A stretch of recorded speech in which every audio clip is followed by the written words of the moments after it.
Welcome back to another episode of the Hobby Chop Podcast, the podcast for the people. Well, if you're watching on YouTube, you've got the dynamic duo again. Tyler did not make it back this week, so we are holding it down for him for another week. You got me, Big Ken, and Zip in the house. Zip, how you doing, man? Doing very well. I think the last episode I said I was trying to buy a few more collections, and I picked one up today. So doing well. Doing well. Nice. Well, I was almost late. Yep. Because today I got this thing in my head that I said I was sitting on a case of Bowman U Basketball, and I'd been trying to sell it as a case, and I've watched the price continuously come down on it. And I decided today I was out doing something, and I said, you know what? I am going to go home and I'm going to open a few of those boxes. I'm going to break the seal on the case, and the wife and I were going to open a few boxes, but that turned into a few hours, and we ripped the whole case. And I do have to say, in our own defense, all right. So Topps is very interesting the way they collate. So after a few of those hobby boxes, we knew exactly which packs had the autos in the box. We knew exactly where the two autos in every box were. And then we got to thinking, and when we got to halfway through the box, that we really hadn't hit anything.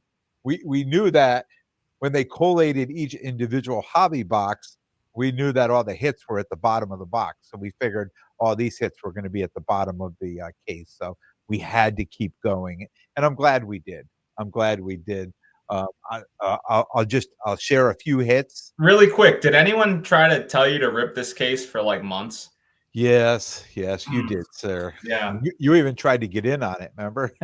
Yes, I did. So probably the best hit, right, is this super short print Cooper flag, and it is I'm going to hold it up if you're on YouTube. It's the college logo, so it's got the Duke Blue Devil logos around the card, and the card is a Duke Blue, super short print. This is a beautiful card. We hit 2 Superfractor 101s. RJ Jones, who I'm not that familiar with. I was going to say main chase of the product. No. But definitely the Derek Queen. Yep. Superfractor 101. And what's that? What is that card? What is it? That is the Campus Visits. Yep. So it's one Campus Visits auto. That's awesome. Great looking card. On card auto there. A number of other Cooper flag, like the Acropolis blue. I don't know if you can see this. Yep. Blue to 150, the purple to 399. A number of other cards. The Big Kahuna, the case hit was Carter Knox on card auto. An Ace Bailey green reptilian auto to 70 to 75. And he's projected to be the 3rd overall pick, which I believe is the 76ers. So yeah, pretty good time to get that. Donovan Freeman, Campus Visits. And the other, so Con Canubo, where was he supposed to go? Because I got his. I want to say he was projected to be like a 7th overall pick. I mean, he's a lottery pick, right? Like he's a top play. He's a top pick. Yeah. So I got his also on card auto, the nice. eye test. Yeah, I think he did pretty well. Yeah. So I feel like I've crushed it. Super happy that I opened it. I was worried because I watched so many. One of the reasons I didn't open it is I watched so many cases. I was in so many breaks, and some of those cases were horrible. And I was like, oh, I would just be so down on myself if I ripped that whole case and nothing was in there. But took a chance, and I was super happy that that it worked out. That it worked out. Yeah. So. Yep. So you and those I were. Oh, go ahead. I was gonna say those team logo cards are, I believe they're like a case hit or better. Like so that, and that parallels for everyone in the product. So to get flag is pretty ridiculous, Yeah, right? yeah. Well, if Um, you're going to hit anybody, that's probably the best card to hit. sure, yeah. So that's pretty awesome. I know. Thank you. Yeah, I mean, think about it. Like you have case, like even like I know we're gonna get into case hits a little bit today, right? So you have downtowns, which are like a checklist of like, I mean, I guess optic. It's like what 50 we talked about or something. Mm-hmm. Okay, so the checklist for Bowman U, I think it was like 100 players. So to hit that one logo of the top guy is pretty ridiculous. Yeah, yeah. So Yeah, and that man, as soon as I pulled that card, I was like, you know what? No matter what happens now, I'm good. And actually, we pulled that card after the first one of one, Super Fractal 101, and then pulled that one. And I was like, oh, okay, so we're definitely in good shape. yeah, With the case. absolutely, I would say so. Yeah. So you and I talking this week, we think there might be a little something in the water in the hobby or something in the air. It seems like I struggled last weekend. I talked about it on my solo podcast, and I usually don't struggle at all. I mean, if you're here week after week, I'm full of positivity, and probably a little apology, right, for being, because a few people messaged me and said, "Man, you sounded like you were really down on that last episode." And I didn't feel like I was putting it out there, being in the feeling down, but I guess it came across that way. But people probably aren't that used to me bringing negativity too. We're talking about something that's a little bit more negative. But you and I got to talking today, and we just feel like we're talking with other people in the hobby that seem to be, I don't want to say down, but just somewhat stressed. That things are going on with them in the hobby that is creating stress, and they're a little bit more uptight than usual. Yeah, And even you've had some things that have happened to you. It's been business as usual, right, with you going and picking up these, and you talked about, hey, sometimes things don't work out, and we move on from that, but it's been a yeah. little tougher for you lately. Yeah, so like just to talk about it a little bit, I'm buying collections. So like, when people send pictures of their collections, typically there's there's certain cards that you're seeing that you're like really focusing on when you go to buy the collection. You're like, I'm buying the collection because of this, and that, right? So I went out like an hour from my house out in the middle of the woods down a dirt road to this guy's house, and the gold Bo Nix auto just magically sold last night, and the gold CJ Stroud auto just sold last night, and it's just like, okay, so I'm sitting here flipping through cards that you have a difficulty selling for 50 cents a piece. And there are still some decent cards, don't get me wrong, but like I remember those two cards off the top of my head, but there were others that were like significant of why I made the trip out there into the middle of the woods after a long day of work. And that hasn't been like the only time that's been happening. It's just like I'm setting dates and times with people to like set to meet them to buy their collections, and it's like people don't have the, I don't want to say the decency. I don't know if it's business ethics, business acumen. I don't know what you want to call it, but like, and you know what? It's from my perspective. So maybe from their perspective, they don't know like, hey, this guy actually means business. He's going to be here at the time. Because I'm sure sellers also are getting the same thing of buyers just backing out, right? Like, so, but yeah, I've been setting up a lot of buyouts, and then I get to buy out the collection, and it's not all there. And actually, our good friend Zwiddlebug Cards just told me like he drove like a ways, met at this police station, and there was supposed to be like $200 or more worth of Kobe's and Jordans that he was going to buy, and for like a low end collection. and he described what was there as a bunch of fire starters. So like, you know, like a bunch of 90s baseball, I would assume, you know, junk wax. And the guy was just like, oh yeah, they sold. And it's just like, I don't get it. People are just not valuing other people's times. And actually, I know for me, it's mainly not at a show, but I experienced this at Causeway, and I got salty myself. And like, so I was like, I'll just go through this really quick because I'm sure I don't know if this happens to you. I'm sure it does sometimes. Like I said to the guy, like, hey, like, if you're looking to move a bunch of stuff, which he assured me he was, I was like, I'll take a bunch of this stuff at like 80% of recent sales, which I was like, it's not terrible. It's not great. It is what it is, but I'll ask him. And but either way, I was upfront about it. Okay. I'm like, I'm being transparent. Like, this is what I'm going to pay. And then I was like, I pulled out a stack from his like box, and I was like, anything you wouldn't feel comfortable moving at 80%, just take out. And he took a few things out, which totally fine. Right. So I comped the first one. And then I'm going to the second one. He goes, oh, that's not the comp. And I show him, and I'm like, there's 5 of what I just comped it at. Like there's 5 sales, like right there. And he's like, oh yeah, I couldn't do that. It's like, okay. And it happens to the second one. He's like, oh, that's not the comp. And I'm like, again, like, here's my phone. Like, here's this, you know. And then he's like, and then I was like, I don't think I was like, I don't think this is going to work. And it was just frustrating because like, I was transparent.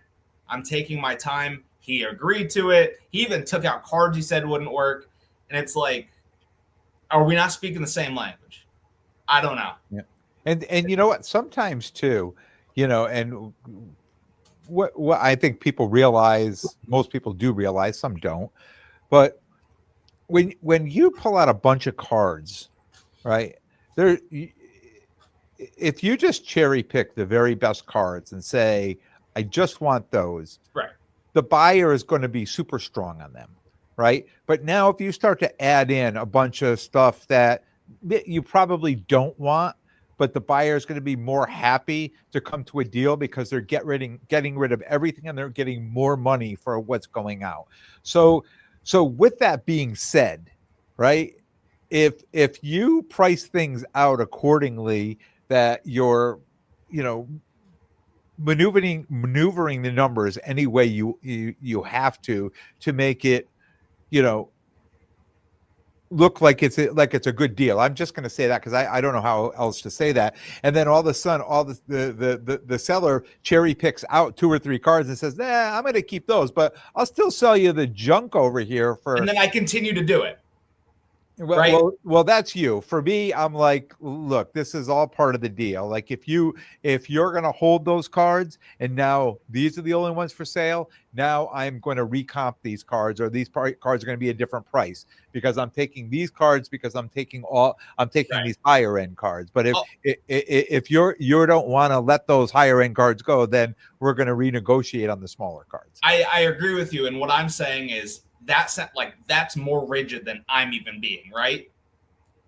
And then so you see how frustrated would you be if I'm, you know, like if you're me and I'm like, hey, take whatever you want out that you can't get there on, and then I go and do it and it's still not working, because I'm just wasting time. Yeah. But it just seems like everyone's time is more valuable than the next person. And like that's pessimistic maybe, but it's like a common theme I'm seeing over and over again. And I told you a little bit about it, and I'll just be briefly. Like, someone I've spent a considerable amount of money with this year, not going to say the amount, right? Mm-hmm. Is basically, I feel like now using me as a backup plan for sales. And then I go see them post online to try to sell the cards, and they're literally getting like laughed at for their extremely high prices.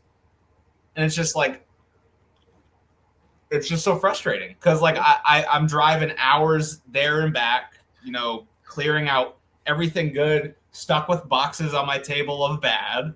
Yeah. And it's just like, Well, you, well, you know, you and I talked about this, and I'm yeah, sure what has happened is this is a person that gets involved in whatnots and gets involved in breaks and things like that, and now they're getting all these cards and they're selling them to you, yeah, at a percentage. And I think what they're saying is the business plan is not working, right? I'm spending all this money up front, and I'm only getting this money off the backside. yeah, So if that was any of us, what are we going to say? Forget it. I'll just sell the things myself, and now I'm going to sell them for what essentially I paid for them through the breaker or the yeah. whatnot. And they're And just not realistic. now they're starting to realize that stuff is not as valuable as they thought it was, Yep. or what they Yep. paid for it. Yeah. Yeah. Totally true. Yeah. Totally true. Yeah.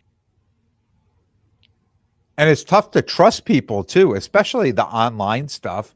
I had a situation today where a guy was selling 10 WNBA prism hangers, and I made a deal with him, and then at the end, he sends me this note saying that, well, all the bottoms of the boxes are taped up. I think it's something my target in my area did, and I'm like, wait, what?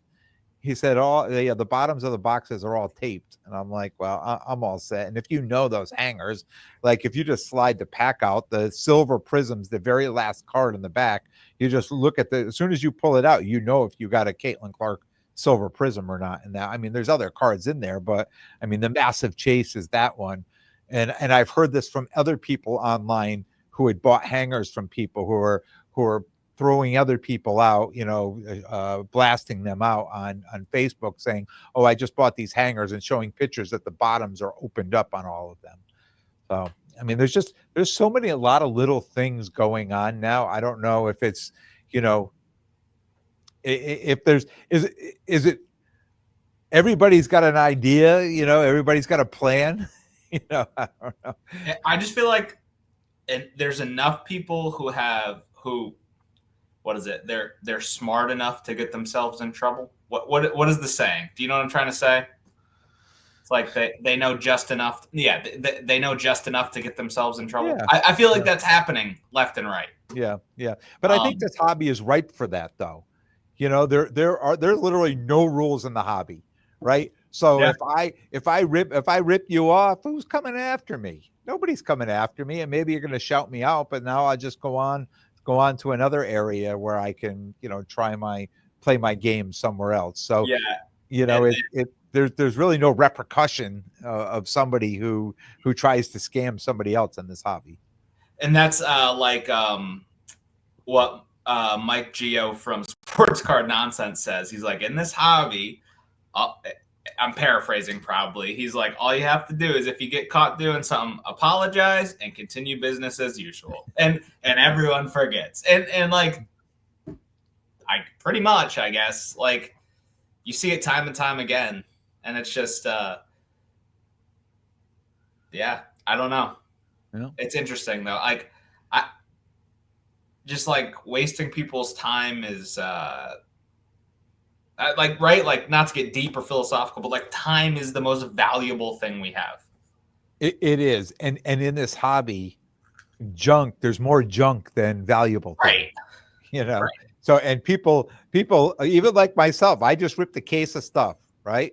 So I'm going to be building boxes with all the, all the cards, try to, get as much as I can for all those cards. And there's somebody out there building sets that are going to be absolutely happy to jump into that stuff, but I'm certainly not going to be passing that stuff off as $10 or $15 cards either, right? They're dollar cards at best.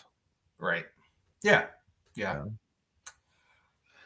So that's the bad. Let's get to a topic that's not so negative. Gosh, I feel like we're Eeyore and Eeyore a little bit over here. Yeah.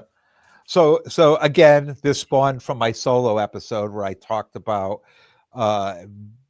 being at a show this past weekend that everybody buying the optic boxes because they think the Uptowns are a case hit and stuff like that, and so many people responded to me about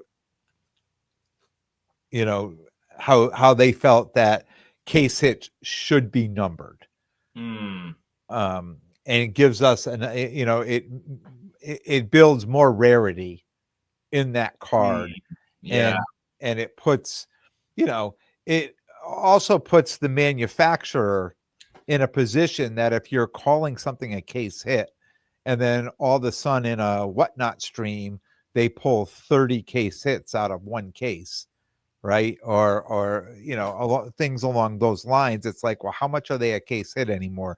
And was it a brilliant idea for them to make these uptowns an insert that looked so much like the downtown case hit that people think that they're getting the case hits, and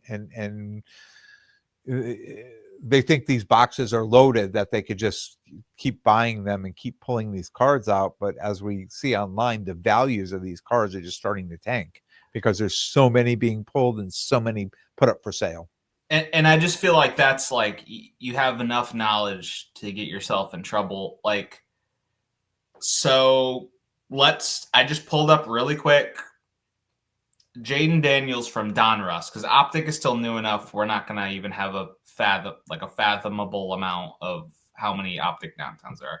Yeah. Really quick, what do you think the total population of across all grading companies, how many Jaden Daniels Donruss downtowns do you think have been graded? And let's think about, say 10% probably have been like cracked and retried. Yep. And then let's see if a serial number would help that price. I would say 1,700. You're close. There's 1,397 total population. So say 130. It could be more than that. 130 less. From PSA. It's a 20% gem rate.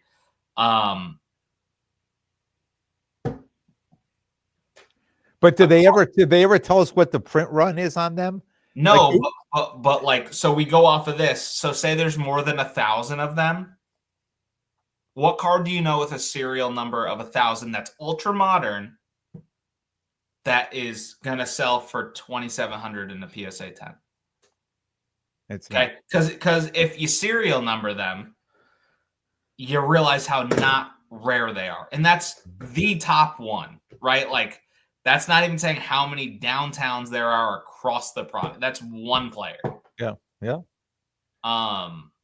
So you number them. No, but I will say though, it's like it also says something about the downtowns, and it's that the demand is there. Whether it's whether how much is artificial or not, with repacks and that, there's still demand for them that other cards don't have. Yep. And even the value on them, even the value at shows and things like that, people are expecting to get 100% or at least 95%, on those I should say case hits. Yeah. Right. And I'm making air quotes up here Right. for those of you who are just listening, but we're still calling them a case hit. But how many cases are being made here, right? I mean, there's how many downtowns, and I think the print run is astronomical. And you're right. And one of my thoughts when I'm getting these messages is if they did try to number these cards, right now they would have to limit these cards because they can't put them to 1,000. They can't put them to, Yep. Yeah. No. And then you look at it of how many downtowns are in the set, right? Like, there's, what do we say? I think right around 50 of them for this year in the Optic. So then you look at the other case hits within the product, which are like the fire emoji, right? Yeah. So say like the fire emoji, that's for any card in the set. What kind of talking about like the Cooper flag you just hit? Yeah. That could have been any card in the set, right? So there's a ton of Optic, like it's a large checklist for Optic. Mm-hmm.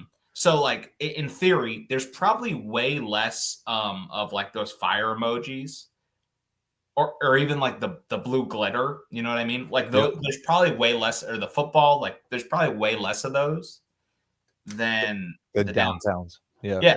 And I just went back and looked at my notes, and yes, I had it at 75, but there were 15 duos, Was that 10, with the uptowns or no? 10 legends, 25 downtowns, and yes, 25 uptowns. So yeah, Okay. so we're back to 50. So let's continue on there. And again, this isn't going to lead into the card I picked up. This is that literally just a coincidence. It seriously is just a coincidence, though. It's because, so let's talk about the demand for these. Basically, they're high pop cards. Like they're not rare. Okay. Like they're not rare. So, and there's a crazy demand for them. What happens when you put a parallel and a true number on them? Do you think with the demand for the non-numbered, that the demand for the numbered should be even higher? Yeah, I think the numbered card should now, like we talk about the PSA, I think they should have like a 10x multiplier on it, right? I mean, because all of a sudden, if we're putting a number on it, now we're truly only saying there's only one, there's only 25, there's only 10, or whatever you're getting there. Yeah. Right? There's only that many cards, and that's it. Not like the unlimited amount of the base of the downtown. I say it a base, but you know what I'm saying. Just a standard downtown. Yep. So let's look at this. Okay, not enough data yet. So I think now is probably a good segue. I'll show the card I picked up today, right? Woo! Oh, perfect segue. Yep. So here is if you're not watching, it is a black Pandora optic downtown of Josh Allen, numbered to 25.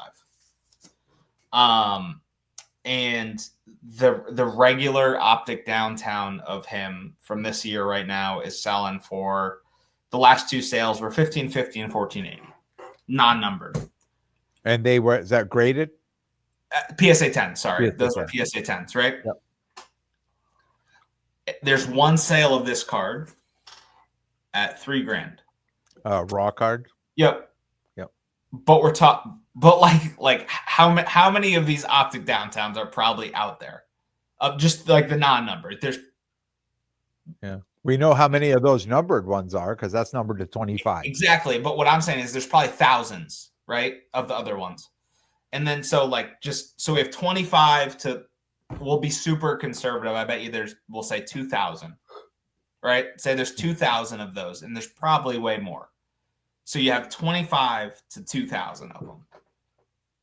And it's not even close. The price difference of the tooth, you know what I mean? Like that ratio is nowhere close. And it's just really interesting. And it's like a long-term sort of thing. I feel like you have like the top names of the downtowns that are numbered, and you just stash them away. I feel like everyone, like Gold Prism, Black Finite. I feel like the price values for these numbered downtowns, man, are just not where they should be.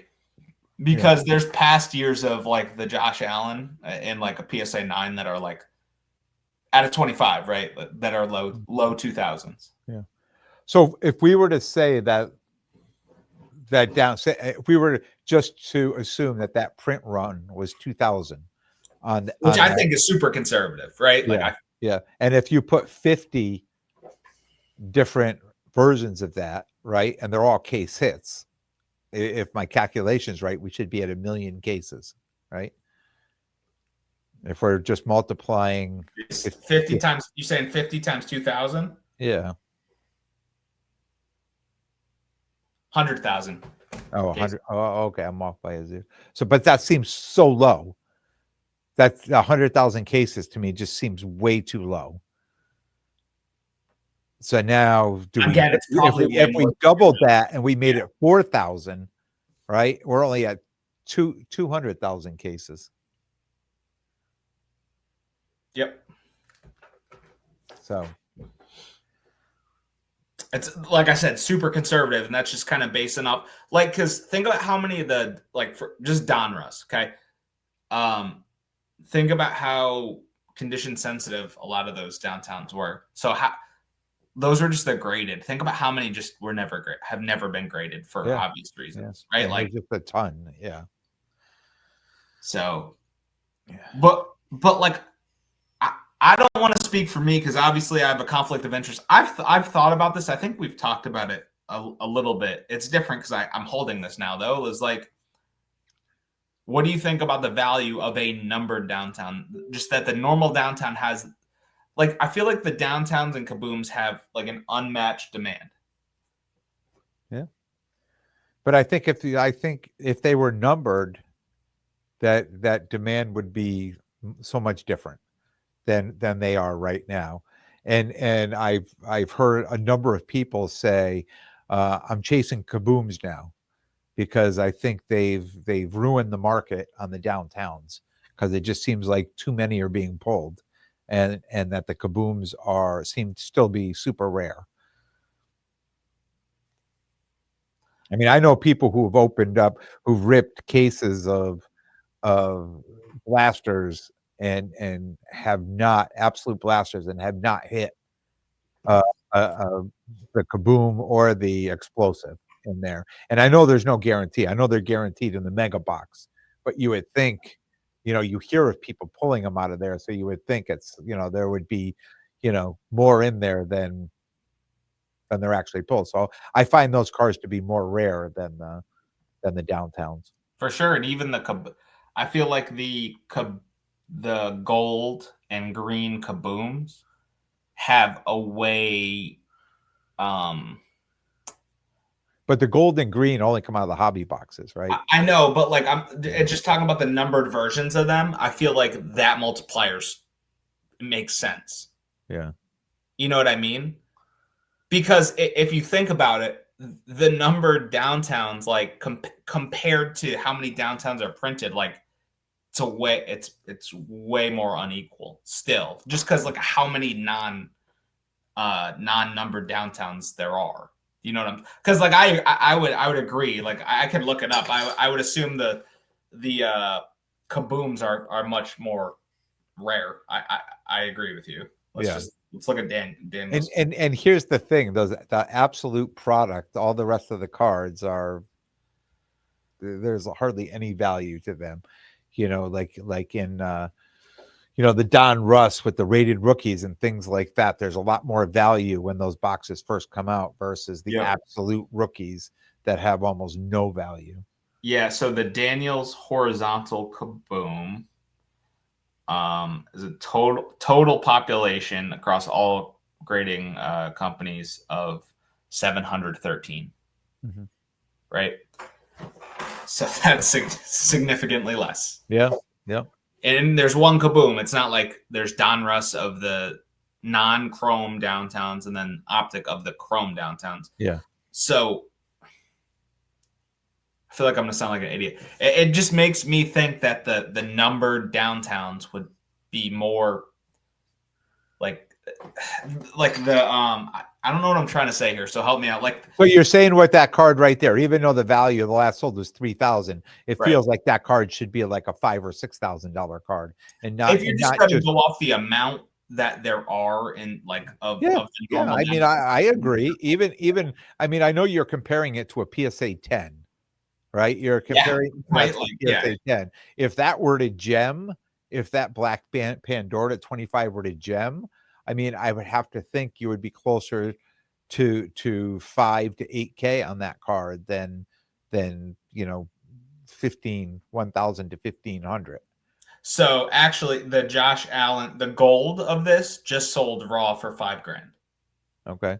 So and the gold is to 10. Yep. Yeah. Yep. So I would assume in a 10, this Pandora may be like there or a little bit less. Like that's what I would assume. It would be less than 5K. I think so. I could be wrong though. Yeah. I'd love it for it to be more. Don't get me wrong. I'm just like I would think it would hold a little bit more value because of the rarity of it. That's what I'm saying though, is even like that gold. Okay, so that gold out of 10 did 5K. Was that PSA 10 or raw? Raw. But let's see.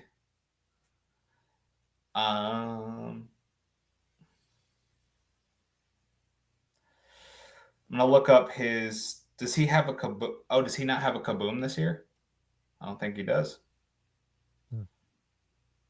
Another thing that's interesting too. So like his 2023 kaboom gold did 4K raw. I also wonder if it's different because it's like an MVP year, which is really nuanced and it may be reaching, but I don't know. I feel like some fans really value that. Like, Well, definitely the Super Bowl year too. yeah, the Yeah. Super Bowl That year. that's if your team can win a Super Bowl, you know. Fair enough.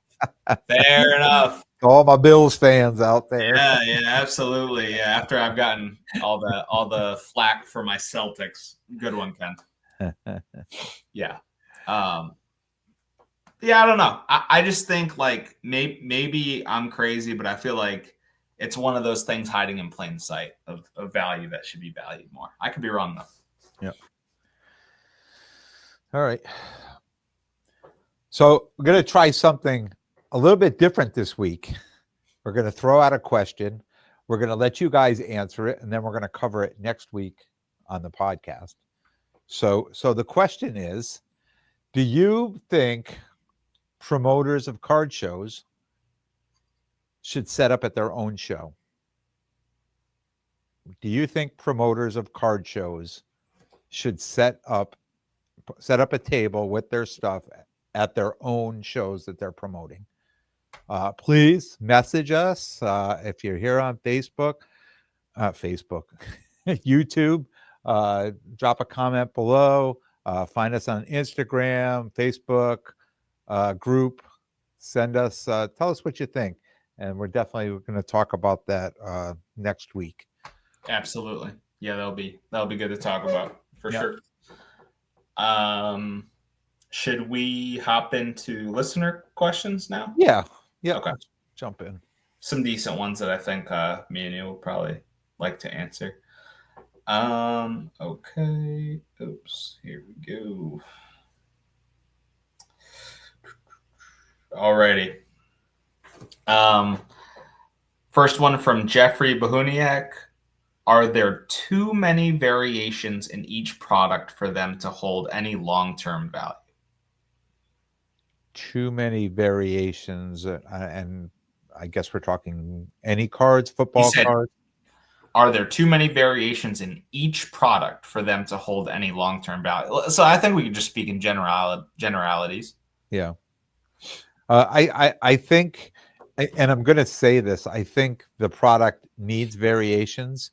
They don't have to be worth more than the regular base cards in there, but I think as the person ripping the product, and I'm gonna talk about this from a point of view that I get this product and I open these cards with my wife, right? And she's opening the box. She's like, oh my God, this is such a great looking card. And she holds it up. I'm like, yeah, it's crap. But I think people really like to see something different in those boxes, right? If we're talking about the uptowns and the case hits and stuff like that, I think we kind of just covered that a little bit. And if we're going to put rare variations of things in there, like I'll tell you, I was a little overwhelmed with the Bowman U product this year, with the social studies and the this and the that, and just opening a whole case. It was like, oh my God, like, did we really need every one of these inserts, to come out of there? So I thought, yeah, it was probably a little overkill in that product, but I don't find it that much I don't find it to be overkill in like Don Russ or Optic. I kind of like, some of those insert sets.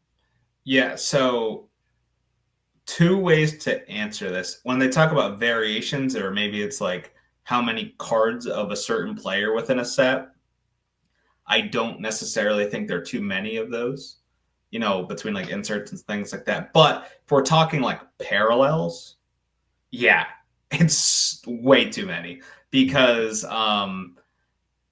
it just makes me think like I know I've mentioned this before, but it makes me think of like Bowman Chrome purists where they like go to the true colors and that's really what holds value. And then there's like lower numbered cards that don't sell as much as like some of the true colors. And I just feel like that Bowman Chrome hierarchy is like a matured version of what we'll see long term with like Prism or Optic or things like that. Yeah. I mean, even in the Bowman Chrome, I mean, there's like 3 versions of every color, right? You've got the green, you've got the green wave, green shimmer, green. Yeah. You know, you're talking about Bowman Chrome U. I'm talking about the baseball. Yeah, the Bowman Chrome U. They put reptile. I don't get it. What about you? Like university makes me. Who thought of reptiles? The reptilian. Yeah, like what is that? Well, it's just a different pattern on that, and I thought that maybe that was like hobby only, like you were only going to find that in the hobby, and I never really looked into it, so maybe you do. And I think they wanted to distinguish like some of the cards that you can only get out of hobby, and you're only gonna. Yeah, but like, so I actually like on how some of their inserts in that product they had like school themed since they're in school, like the eye test or like the there's like a one that looks like a report card, I think, or like a you have them all. You have them all in I front of got you. one here. Final exam. Yeah, like that's cool. Like why don't they then do like a parallel that's like school related? What is that? I don't know. For example, for baseball, they have like a sunflower seed parallel or something like that, or a green grass, which is cool. Like it's gimmicky, but like it makes more sense. Like why are we putting reptiles? Yeah, I'll tell you the one parallel I do like is the after school special. I really like that. I've been trying to find that and all the different with a lot of the different players that I've been. Well, that's the thing is like the inserts have good themes, but like the parallels, it's like what are we? Why? Like why? Or just cut down the parallels and make the. But do you think too it's just there's making more boxes, so they have to come up with more ideas to fit more cards in there, so they're not putting as much base, and they could put more parallels and things like that inside? Probably, but do you think they focus grouped reptiles? Like, do you think they put a focus group and like? It is kind of cool. It is kind of cool looking though. I mean, not for anything. Here's the green here. I mean, it is. I'm holding it up there. Oh, you probably can't see what's my. It just looks black, right? Because of my green screen. that black parallel looks better than the green reptilian. So you just upgraded your Ace Bailey auto. Congrats to you. But I mean, that's my own personal gripe on it. But like overall parallels, yeah, I think there's too many. And also, if there were less parallels, the numbered cards that were still there would be worth more and matter more. Yeah. So, but if we're talking parallels rather than like variations, I don't know if that's maybe what was trying to be mentioned. Then yeah. Next question's pretty funny. From Greg Yazzo. Why the F did I rip so many optic hangers? This product is so trash. What do you do with all these offensive line blue scopes and hollows of defensive backs?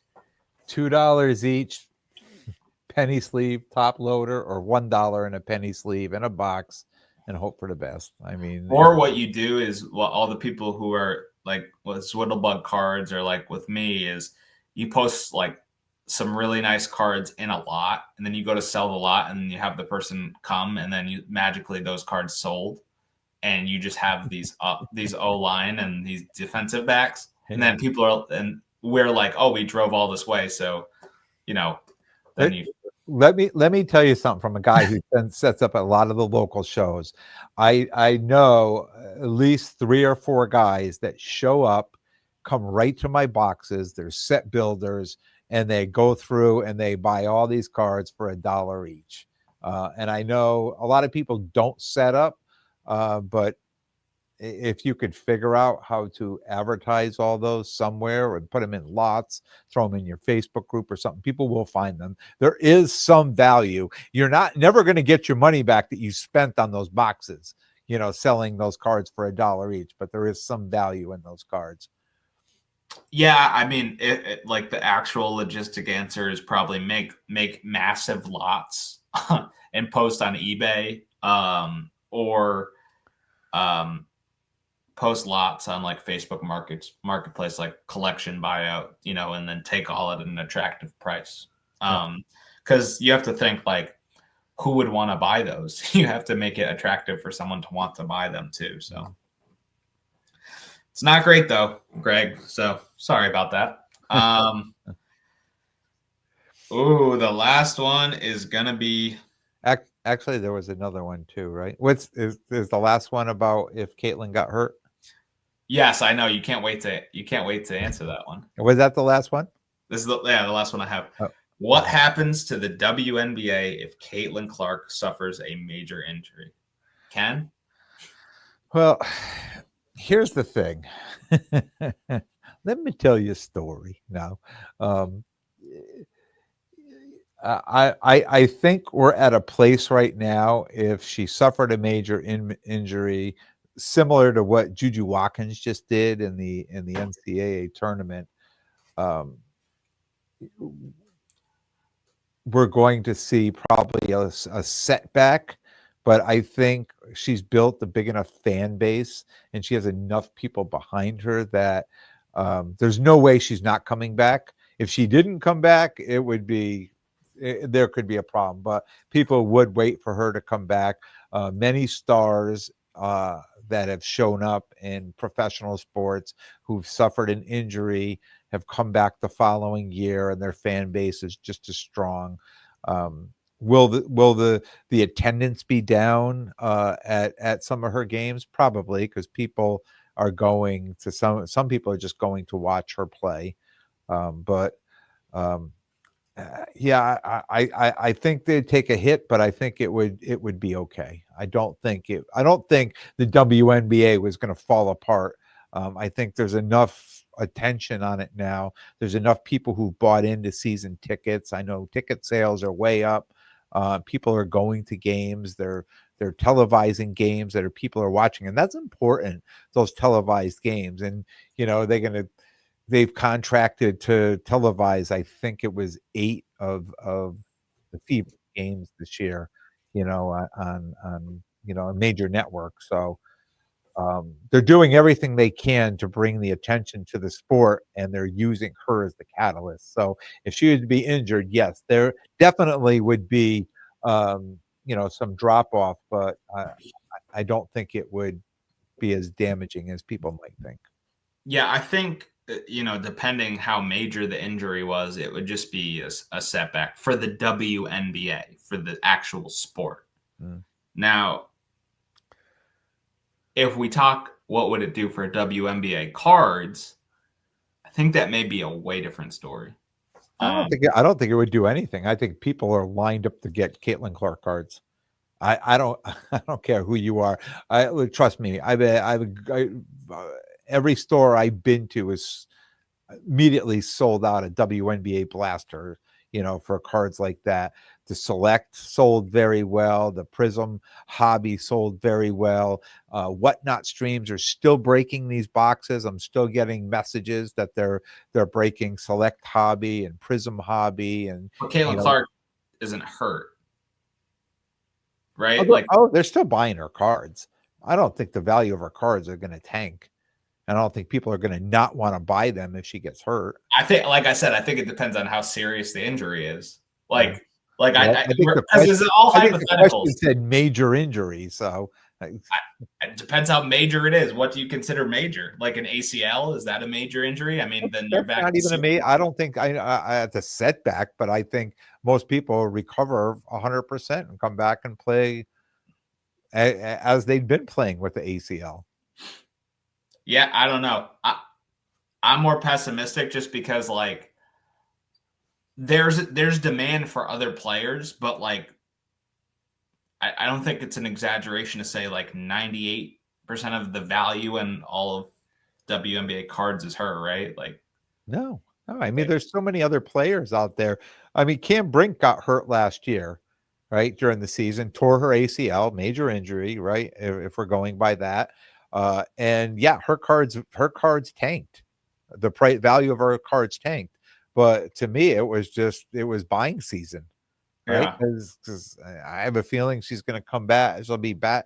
I mean, stronger, I mean, she's not back yet, but she will be back. And I think when she does get back, she's going to be a force. And all of a sudden, you're going to see that bounce back in her cards. But she did not have the following that Caitlin Clark had, right? I mean, well, that's what I'm saying. Is we're like, it could also be so many people are so heavily invested that it would just be like people holding on for dear life. Yeah. Like just people like just pumping more money to keep things inflated for their investments. Because I mean, you see that across like other cards, other players. Like there's a lot of that in Herbert. There's a lot of that in Trae Young, Jaren Jackson. Like there's a lot of that across. I mean, people are deep into her cards. So I mean, I guess, but I can't. I can't imagine it wouldn't do something. Yeah. From someone who's had some fairly decent Caitlin Clark cards myself, I don't know. But in the words of Angel Reese, they're watching the WNBA because of her too. Okay, every player they're watching. It takes every player on the court to draw attention to the sport. I mean, if Caitlin Clark gets hurt, I know I'm tuning in to watch Angel Reese give herself 20 rebounds a game.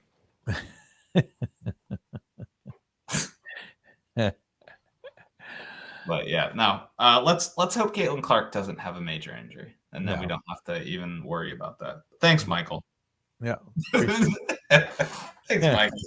Thanks for depressing us. Yeah, thanks, man. Look at that. Yes, great question. But no, that's all the questions we got today. Now, lightning hobby chop episode at 51 minutes right now. Yeah, well, I think it was too long anyways. I think people are going to like the shorter version of, it's because Tyler's not here, talking and yapping and carrying on and all the data. And I owe the guy 2 rounds of golf still. So yeah, and you see my teams are still in it. You're really. Is Tyler's team still in it too, or am I the only one that still has 2 horses in the race? Nah. The Nuggets lost to the Thunder, so right now it's the Thunder and the Timberwolves. Yeah, I swear you picked the Celtics out of the East. You picked the Knicks. No. You go back and read because people made fun of me to pick the Knicks. So like Knicks, and they put all those laughing emojis. Yeah, I mean, I thought Tyler was trolling me, and I mean the Timberwolves. They got to beat the Thunder, and it's the Knicks and Pacers. So, hey, the only reason I picked the Knicks is my man Craig, New York City Sports Cards, is a huge Knicks fan with his chunky Knicks patch cards, and it's been a long time since he had anything to cheer about. So I'm super excited that he's got them beating the Celtics was like their crowning achievement as a franchise. So shout out to you guys. You guys got to the Western Conference Finals. Congratulations. They may beat the Pacers too. Oh, I'm salty. I'm very salty. And I'm very salty about it. So we'll see. All right. Well, another great episode. And don't forget, you can hear me as a guest Saturday night on Sports Cards Live. That starts at 10 on Saturday night on YouTube. It's YouTube Live. Jeremy Lee, and I'm coming. I don't know at what point I'll come in, but I'll be a guest on there. Jeez, Ken, we got golf Sunday morning. You better be ready for that. Yeah, I will be. Sheesh. Well, I'll hope my son is sound asleep by then, and I'll be resting hopefully. Yeah. You can come in. And then I'll listen to it on the way in to golf. Oh, okay. I say, well, if he's up, you could tune right in, and you can pose questions too. So if my son is still awake and we're watching, and you put him to sleep, is that good or bad? It's an important question.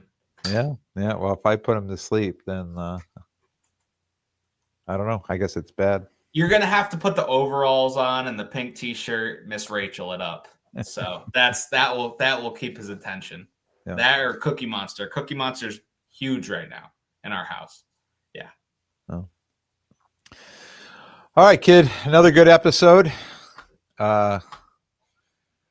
We have a holiday weekend coming up too, so Sure do. we'll still be back next week. Hopefully Tyler will be back next week. Fingers crossed. Yep. So want to thank everyone for watching, everyone for listening. Like, subscribe. We'll be back next week with a brand new episode. Thanks, Jordan.